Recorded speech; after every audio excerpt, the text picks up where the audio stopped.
what you want, what you gonna do when Chevy John Brown come for you.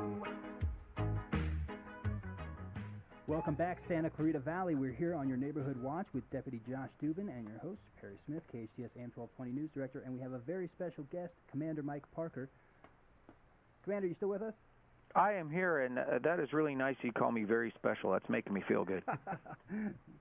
I know a lot of what the Sheriff's Department does. Some of your operations have to be discreet so the info doesn't get into the wrong hands, but the department also does a lot of public outreach with the community. And I was wondering if there's any new Sheriff's Department programs or crime-fighting tools for the public that we can share with our listeners on the Neighborhood Watch.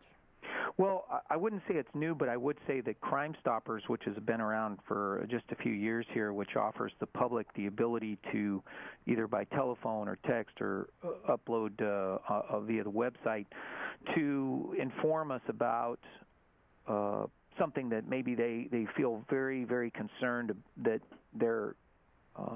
that they can remain confidential and anonymous. That has been a huge tool and a great crime-fighting tool. Obviously, we really appreciate people talking to us directly, but if they're very hesitant, the key thing is that we get the information we need so that we can help protect the public. We can help the public. Another thing is that we're looking into right now is Nextdoor. I don't know if you're familiar with Nextdoor. It's a tell us a little bit about that. Yeah, it's a social media type of system that you have to live in a particular neighborhood to be able to communicate on that, and that exists whether the Sheriff's Department is involved or not. So we've been doing a lot of work in that regard, and that's something coming your way in the future in terms of us being engaged in that, so we can be like a local community online neighborhood watch. That is the idea behind that. And of course, it's an example of these things that whether the Sheriff's Department is involved or not, it's going to exist. And the same goes for Instagram and Pinterest and these others that people are very involved in, and our job is to protect the public wherever they are. So we are continuing to expand our reach into those other areas so we make sure that we can help people wherever they are. Well, that's interesting. I actually hadn't heard about that program. So tell me a little bit. Now, that's not necessarily a Sheriff's Department program, but it's something that deputies can use to interact with the public. Is that what you're saying, or I just want to make sure I'm clear? Right. Nextdoor has no affiliation with any police agency. It's a company that created this online neighborhood system that you can log in. You have to live in a particular neighborhood to be a part of that.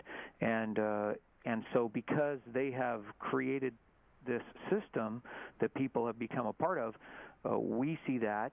And we say, well, we need to become a part of that too. If people are going to congregate there, then we're going to need to go there as well.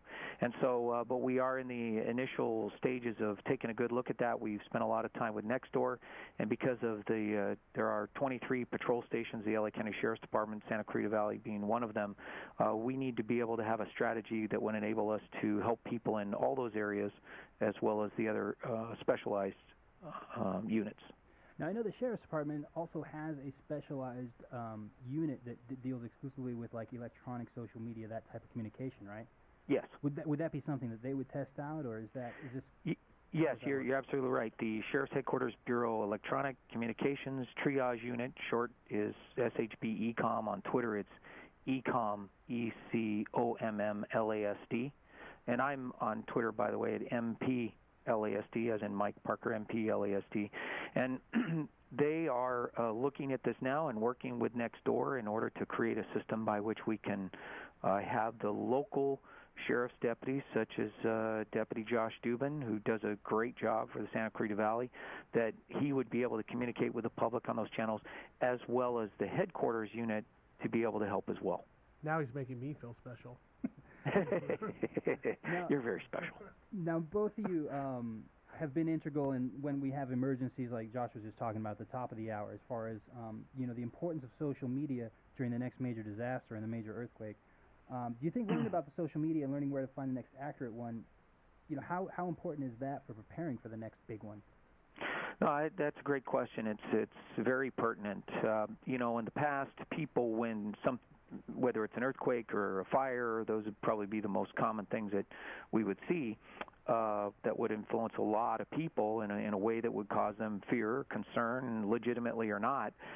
is that people will, when they hear about it, they usually go to the news, and whether it's turn on the radio, turn on the television, those are common things they do. But they also now reach for their phone or a computer, and phones especially, the mobile phones, and they're looking for information and they're looking for facts, and they're counting on us. They are counting on the Los Angeles County Sheriff's Department, the Los Angeles County Fire Department, for their first responders to give them factual information, and also it's geographic specific. So, for example, if you turn on television news, they might give you lots of information about, like, the recent one that occurred centered in the La Habra area.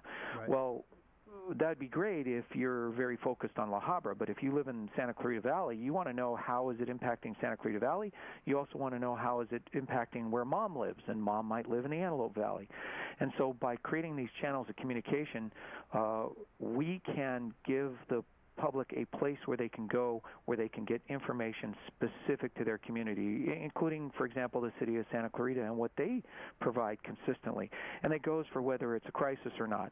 So a big difference is in the past, the public had to rely solely on the news media, who has lots of choices about which story to cover, whereas now we have the additional ability through the Sheriff's Department, through the city and through the County of Los Angeles, and to be able to send information out that is more geographic specific to what people are looking for. And on that note, I've provided some kind of tip. One of the things that a lot of people have totally let go of is getting a transistor radio and some batteries. So in addition to your whatever you're using now, is that you want to get a little portable transistor radio, like I used to carry around as a kid, and have that handy along with some batteries that are separate from the radio so they don't decay, and that way you would still be able to get some radio communications even if all the other systems went down.